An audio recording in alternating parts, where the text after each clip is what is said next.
And 'tis our fast intent to shake all cares and business from our age, conferring them on younger strengths, while we, unburthened, crawl towards death. Our son of Cornwall, and you, our no less loving son of Albany, we have this hour a constant will to publish our daughter's several dowers, that future strife may be prevented now. The princes, France and Burgundy, great rivals in our youngest daughter's love, long in our court have made their amorous sojourn, and here are to be answered.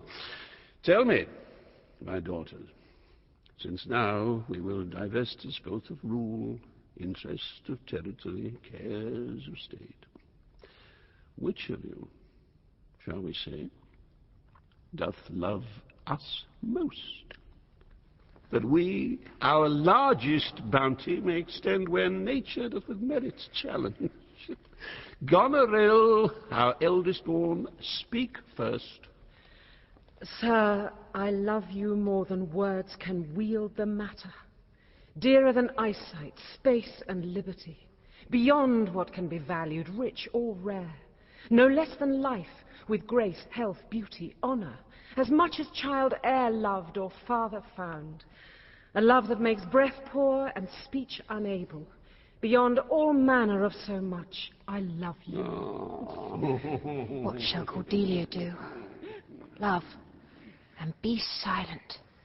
Of all these bounds, even from this line to this, with shadowy forests, and with champaigns rich, with plenteous rivers and wide-skirted meads, we make thee lady to dine, and Albany's issue be this perpetual. What says our second daughter, our dearest Regan, wife to Cornwall? Speak. Sir, I am made of the selfsame metal that my sister is, and prize me at her worth. In my true heart I find she names my very deed of love. Only she comes too short. That I profess myself an enemy to all other joys which the most precious square of sense possesses, and find I am alone felicitate in your dear highness love. Then poor Cordelia, and yet not so, since I am sure my love's more richer than my tongue. To thee and thine hereditary ever remain this ample third of our fair kingdom, no less in space, validity, and pleasure than that conferred on Goneril. Now, our joy, although the last, not least, to whose young love the vines of France and milk of Burgundy strive to be interest, what can you say? To draw a third more opulent than your sisters? Speak. Nothing, my lord. Nothing? Nothing. Nothing will come of nothing. Speak again. Unhappy that I am, I cannot heave my heart into my mouth. I love your majesty according to my bond, no more nor less. How? Cordelia, mend your speech a little, lest it may mar your fortunes. Good my lord, you have begot me, bred me, loved me. I return those duties back as our right fit. Obey you, love you, and most honor you. Why have my sisters husbands if they say they love you all? Haply when I shall wed that lord whose hand must take my plight, shall carry half my love with him, half my care and duty. Sure, I shall never marry like my sisters to love my father all. But goes thy heart with this? Aye, good my lord. So young, and so untender. So young, my lord, and true. Let it be so. Thy truth, then, be thy dower.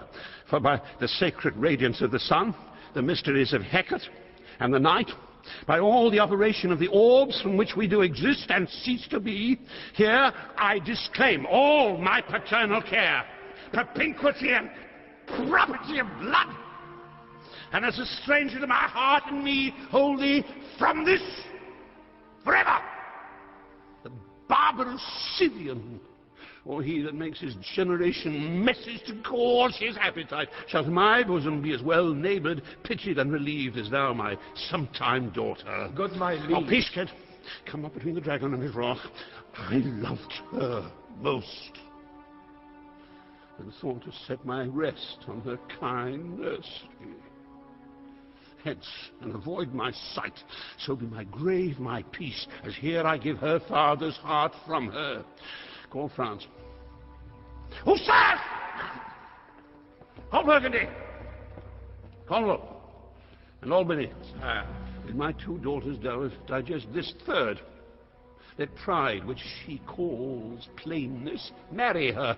I do invest you jointly with my power, preeminence, and all the large effects that troop with majesty. Ourself, by monthly course, with reservation of 100 knights, by you to be sustained, shall our abode make with you by due terms. Only we still retain the name and all the additions to a king, the sway, revenue, execution of the rest, beloved sons, be yours, which to confirm this coronet part betwixt you. Royal Lear, whom I have ever honoured as my king, loved as my father, as my master followed, as my great patron thought on in my prayers. The bow is bent and drawn. Make from the shaft. Let it fall, rather, though the fork invade the region of my heart. Be Kent unmannerly when Lear is mad. What wilt thou do, old man? Think'st thou that duty shall have bread to speak when power to flattery bows? Reserve thy state, and in thy best consideration check this hideous rashness. Answer my life, my judgment. Thy youngest daughter does not love thee least, nor are those empty-hearted whose low sound reverbs no hollowness. And on thy life no more. My life I never held but as a pawn to wage against thy enemies, nor fear to lose it, thy safety being the motive. Out of my sight! See better, Lear, and let me still remain the true blank of thine eye. Now, by Apollo! Now by Apollo, king, thou swear'st thy gods in vain. Oh, vassal! Miscreant! Yes, sir! Forbear! Do. Kill thy physician, and the fee bestow upon thy foul disease. Revoke thy doom, or whilst I can vent clamour from my throat, I'll tell thee thou dost evil. Hear me, recreant! On thine allegiance, hear me!